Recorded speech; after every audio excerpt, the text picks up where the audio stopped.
फुलताय चहा देती का? होय ग, देती का?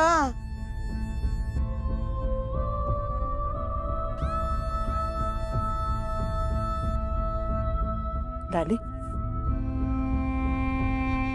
जा, आजीला चहा घेऊन ये जा. धर.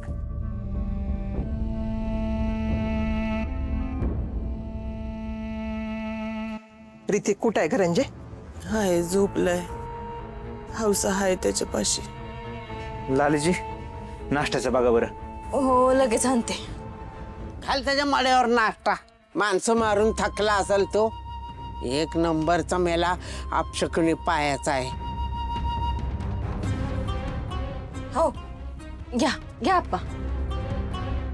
दे घे सुदे घे. गेले करा का घे. तुझ्यासाठी दुसरा मागवतो. हो दुसरी प्लेट आणते. नाही नको राहू द्या. काय झालं? मी लगेच आणते. अहो नाही नको, दुकानावर जातो. तशी पण गिरायका जमली असतील. अरे नाश्ता करायचा कितीसा वेळ लागणार आहे रे? अरे पण त्याला नको असेल तर राहू दे की. किती मागा लागायचं एखाद्याच्या. त्यापेक्षा सुद्याला द्या. हे श्यामलचं असं झाल्यापासून बिचारा पर अन्न पाण्या वाचून भुकेला आहे. नाही आप्पा म्हणते ती बरोबर आहे. येतो मी. आप्पा तुम्ही असं वागायला नको होतं. मी काय सुधाकर भाऊजींना नाश्ता दिला नसता का? अरे मग तोच द्यायचा ना त्याला. 2 मिनिटात काय असं काय जग इकडचं तिकडं झालं असतं का? आणि सुद्याची काळजी घ्यायला नको कमी. दुःखात आहे ना तो. आप्पा दुःखात सगळेच आहेत, पण म्हणून असा भेदभाव करणं चुकीचं आहे. आता जे झालं ते परत झालं तर मला सहन नाही होणार. माझ्या पुढं ना आवाज वाढवायचा नाही. तुला थोडी सूट दिली तर तू मला शिकवायला लागली. माझ्या डोक्यावर बसायला लागली. हे बघ मोठ्या आवाजात माझ्याशी जर बोलली नाही यापुढे तू घरात हाकलून लावीन तुला मी. लाली चल. दे खा सुदे बाळा. ए बाळा खा.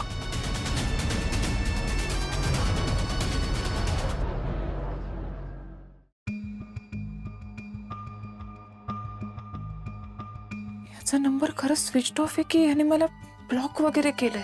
चिमणे चल मी निघतो. मला जरा हे दे, तुझा फोन दे. काय करायचं? मला असं वाटतंय की साकेतने मला ब्लॉक केलंय. मला तुझ्या फोनवरून त्याला कॉल ट्राय करायचा आहे.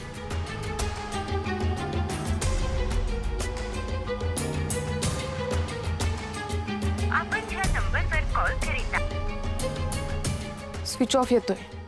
साकेत कधी एवढ्या दिवस फोन स्विच ऑफ नाही ठेवणार. तुला काही कळलं का तो मुंबईला गेलाय की? शोध चालू आहे त्याचा, सापडेल. काळजी करू नकोस. कशी काळजी करू नको मी दादा? तो ऍटलीस्ट सुखरूप एवढं जरी कळलं ना मला खूप झालं. आणि ना दादा सगळी चूक तुझी आहे मुळात. तुला नव्हती गरज आमच्या मध्ये पडायची. तू तेच तेच तेच तेच तेच तेच तेच तेच बोलतेस बरं का. शोधतोय मी त्याला. सापडला की घेऊन येईन. इथे नाही सापडला ना त्याला मुंबईहून घेऊन येईन. बस.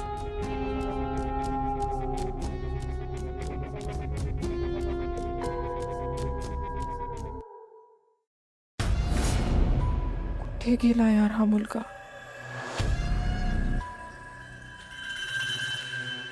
आर्या मॅडम.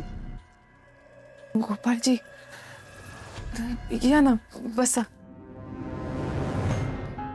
गोपाळजी आता कसे आहेत घरचे? कसे असणार, दुःखात आहेत सगळे. काळानं पण आमच्याच घरावर घात केलाय. घरच्यांचे दुःखी चेहरे बघून झाले तो त्याला सुतविले. सतत श्यामल वहिनींचा हजारा चेहरा डोळ्यासमोर येतोय. श्यामल वहिनी खरंच लय भारी होत्या बरं का. हसऱ्या होत्या, खेळकर होत्या.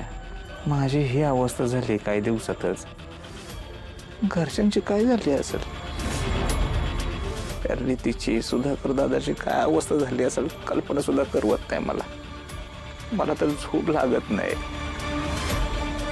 जेवण कशाखाली जात नाही. आज तर सकाळी नाश्ता पण नाही केला मी. गोपाळजी अहो असं खाणं पिणं टाकलं तर त्या माघारी येणार आहेत का? नाही खरं आहे तुमचं सगळं, पण भूकच लागत नाही. गोपाळजी तुम्ही उपाशी राहिलात तर परिस्थिती बदलणार आहे का? ते काही नाही, मी नाश्ता बनवलाय, मी घेऊन येते तुमच्यासाठी. नाही नको, उगाच माझ्यामुळे तुम्हाला कशाला त्रास? त्रास कसला आहे गोपाळजी त्यात? आणि मी काही ऐकणार नाही तुमचं, तुम्ही बसा, मी आणते. त्या श्यामलच्या जाण्याचे एवढे फायदे होतील असं वाटलं नव्हतं. गोपाळजी,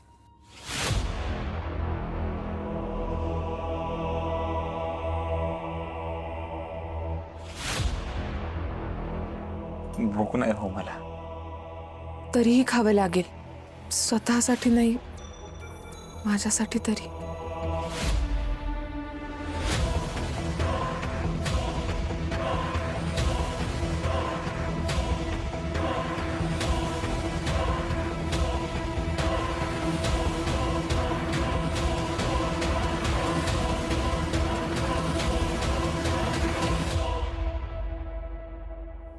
त्रास होतो आर्या मॅडम.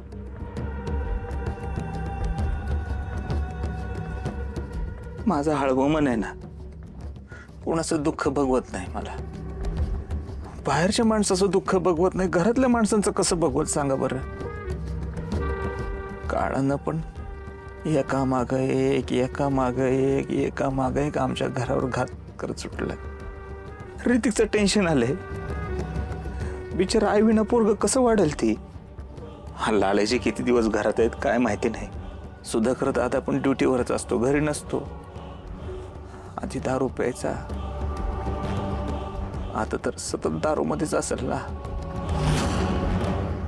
त्रास होतो ऋतिकचा विचार करून, सुधाकर दादाचा विचार करून. गोपाळजी, तुम्ही नका ना त्रास करून घेऊ. थोडा वेळ जाऊ द्या. वेळ हे सगळ्या जखमांवरचं औषध असतं. थोडा काळ गेला ना, बघा सगळ्या जखमा भरून निघतील. मला अनुभव आहे म्हणून सांगते. सॉरी, आधीच तुम्हाला त्रास होतोय, त्यात तुमच्या समोर मी माझा रडगाणं गातोय. नाही गोपाळजी, असा विचार करू नका तुम्ही. माणूस शेवटी आपल्याच माणसांपाशी व्यक्त होतो की नाही. ते पुढे इन्स्पेक्टरने परत त्रास नाही ना दिला तुम्हाला? नाही, पण गोपाळजी त्यानंतर माझा साकेत सोबत काहीच कॉन्टॅक्ट होत नाहीये. म्हणजे झालं असं की त्या सगळ्या प्रकरणानंतर साकेत एकदा घरी येऊन गेला आणि त्या दिवशी जरा दादा आणि त्याचे वाद झाले. खरं तर आमच्यात भांडणं झाली होती आणि दादा उगीच मध्ये पडला. तेच साकेतने मनावर घेतलं असणार आणि तेव्हापासून त्याचा फोन स्विच ऑफ येतोय. पण मी दादाला ताकीद दिली आहे की काहीही कर आणि साकेतला माझ्या समोर घेऊन ये. तर तो म्हणालाय मी शोधतो असं. तुम्ही बसा, मी आले.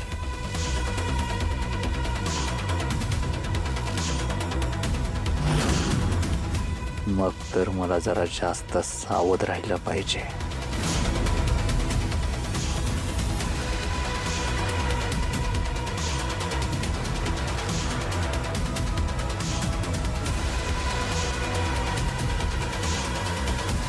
मस्त झालेत पोहे.